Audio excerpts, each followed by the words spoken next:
What's up everybody? In this video, I'm going to show you how to add Arbitrum to MetaMask wallet. So first thing we need to do, we need to go to metamask.io and we need to download MetaMask wallet. I'm going to leave links in the description below how to do that. And also I'm going to leave link in the description below how to actually go through the step process, how to download and how to set up your MetaMask if you've never done it before. I've already made a few videos about how to add different chains. You can watch those videos and you'll see step by step how to do that.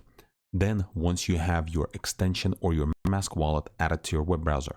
So by default, it's going to be set to Ethereum mainnet. So either we can press right here and then press on add network, or maybe in actual wallet, we can press on this little icon and then press on settings, and then we can scroll down and then press on networks and then add network here. So either way, then once we press that, then we'll be presented with this page. Let me split this page real quick. So next thing we need to do, we need to go to this website, and I'll also leave link in the description below. And also I'm gonna leave this information in the description below so you can just copy and paste.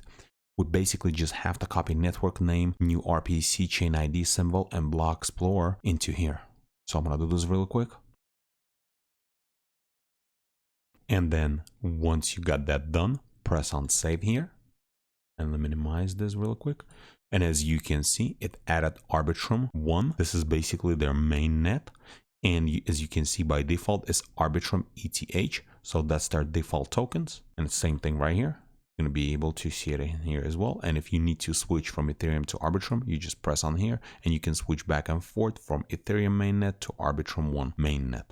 And if you need to add any kind of tokens on Arbitrum network, you can just press on import tokens, and then you'll have to paste your contract address here, and then everything is going to be filled out automatically, and just press on add custom token and it's going to add token. And then once you're going to go back here, it's going to appear over here.